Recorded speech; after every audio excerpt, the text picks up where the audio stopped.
Hey you guys, so I'm doing a follow-up video on the Wayward Queen Attack. I made a video on this several months ago and it's had a lot of views, but it contained an egregious error with a move that I suggested would actually fall to checkmate, and I did kind of counter it in the description, but I thought it would make sense to just remake the video. Somebody suggested in the comments that it could be taken the wrong way and could lead people down the wrong path and stuff like that. So I think absolutely right. So the Wayward Queen Attack. Should you play it as white? And what would you expect to see if somebody plays it against you? What should you do if somebody tries to play it against you? Well, let's just look at how it starts. So here's an example game that I pulled up from the chess.com database, and the black player is Linia Dominguez Perez, and playing white is a young gentleman called Magnus Carlsen, you may have heard. Okay, so this is actually a blitz game. I don't think Magnus has ever played this in classical time formats, but if you look it up on the chess.com Explorer, you'll see Magnus has actually played this Wayward Queen Attack fairly frequently. Okay, so it basically starts with e4, e5, and then you just throw the queen out to h5. Okay, so we'll see the first few moves of this game. Perez plays knight to c6, defending this pawn, because this pawn is actually the target of the queen. Okay, initially it's the major target, the first target. Carlsen plays c4, and now g6 from Perez, and the queen comes back to f3. Okay, you will notice here, again, this is the mistake in my previous video, that actually the queen is now again threatening f7, just from a different angle, all right? And that would be checkmate. So Perez has to respond. Knight to f6 is defended by the queen, and here black is actually in a decent position. This game goes on to be a draw in the end. So let's look at or flip over to the analysis board here, and we'll look at it from the black perspective, I think. So if somebody plays the Wayward Queen against you, what should you do? Okay, so if you're black and you play e5 against e4, not something I do very often because there are so many different ways the game can go. Like, for example, you've got the Italian game. In fact, no, we would normally have knight to f3, knight to c6, okay? Knight to f3 attacking the king's pawn, knight to f6, c6 defending the king's pawn. Then you might have the Italian game, for example. Or instead of that, you might have the Ruy Lopez, the Spanish, or you may find yourself in Scotch territory, okay? And you need to know how to respond to all of those.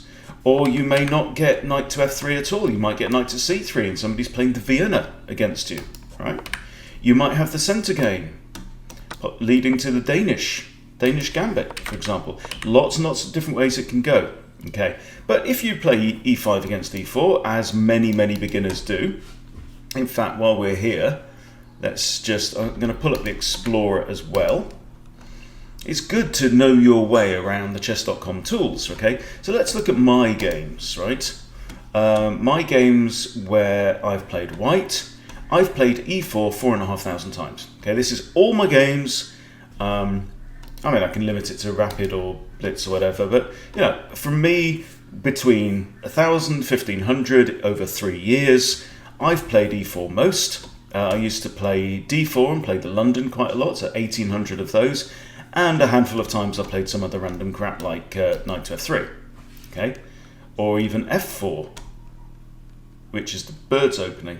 I think, yes, I've tried that 3 times. It probably didn't go very well. No, it didn't. I lost twice. No, I didn't. Yes, I did. Okay, so anyway, so when I play e4, look at this. 2,387 e5s. Okay? And I've had under 800 Sicilians, and e6 is the French. I've had 400 French.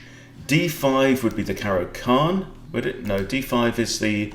C6 is the Caro-Kann, d5 is the Scandinavian, so I've had 300 of those, c6 is Caro-Kann, 173 of those, but 2,387 e5s. Right, so it's going to be very common, and at the lower levels, 1500 down, you will get a lot of e5s in response to e4.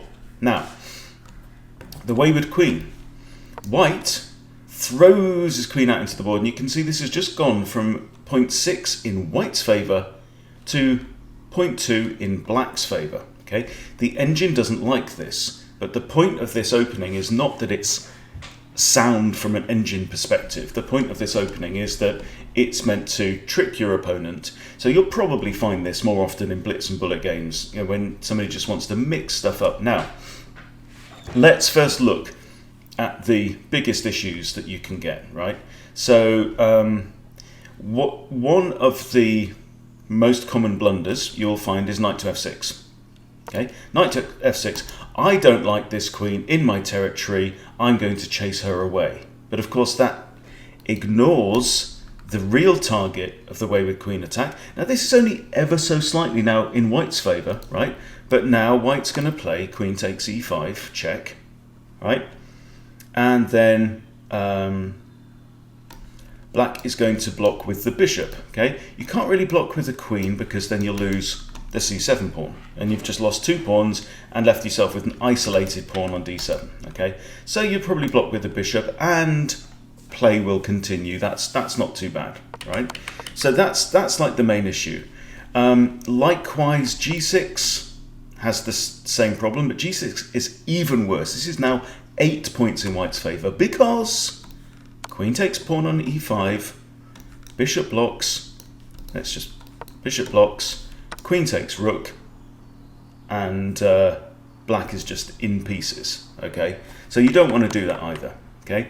Very important, if you ever see this, you've got to stop, fold your arms, hands off the mouse, and remind yourself what the real target is of this queen, and it's that pawn on e5. So the best move here, I mean, there are a couple more, but the best move is knight c6. Just defend the pawn. And you've developed, okay?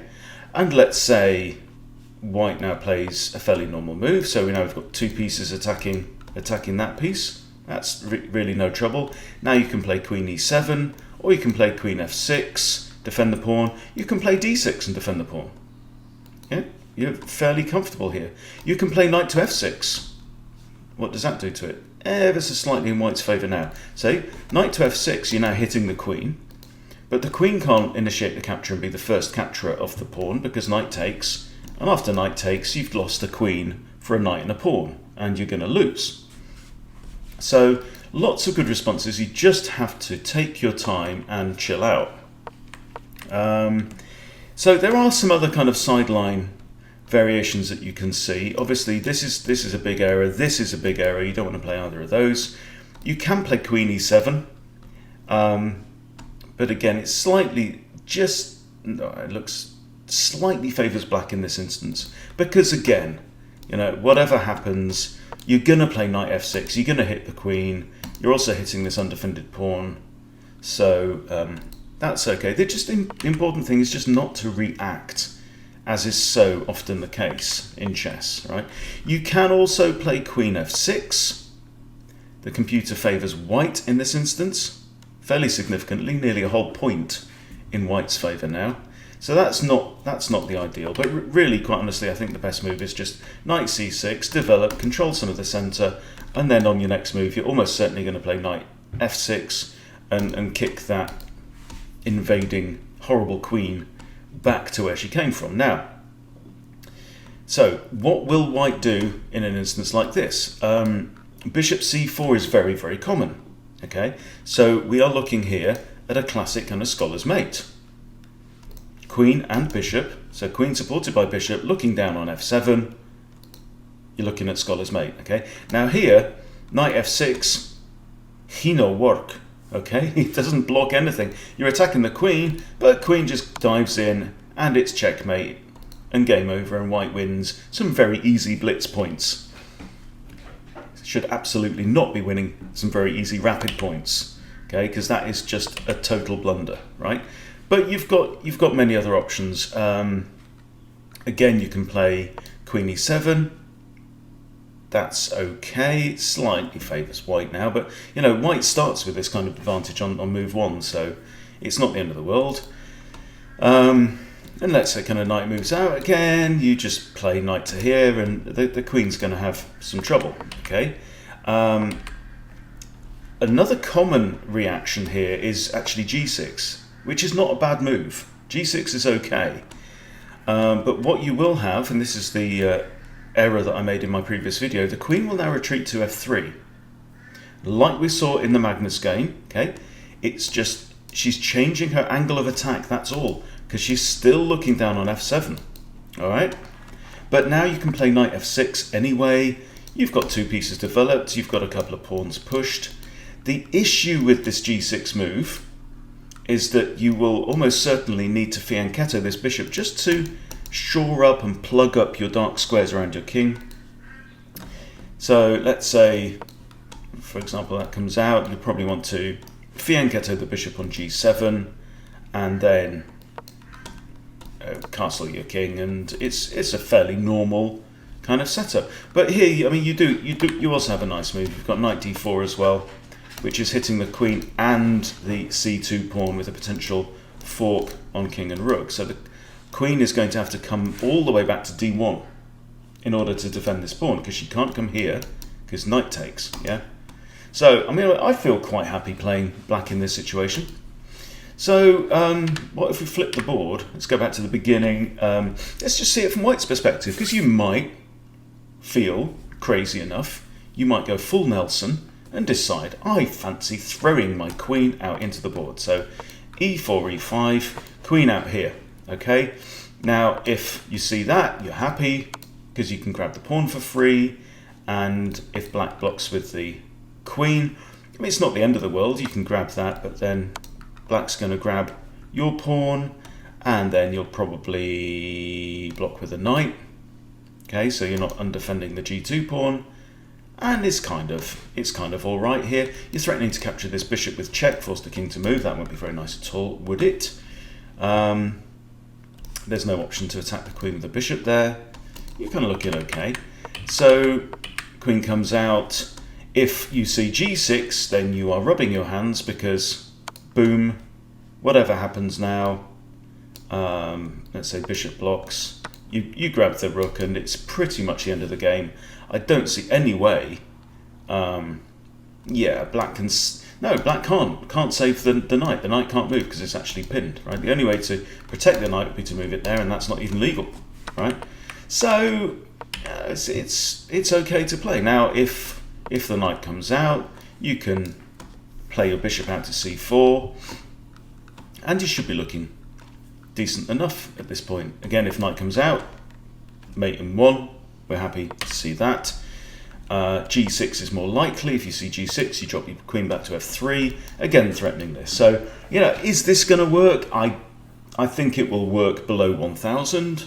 I think it will work more when you're playing blitz. I don't think I would really bank my rapid rating on this particular opening, but, you know, Magnus has played it a few times, and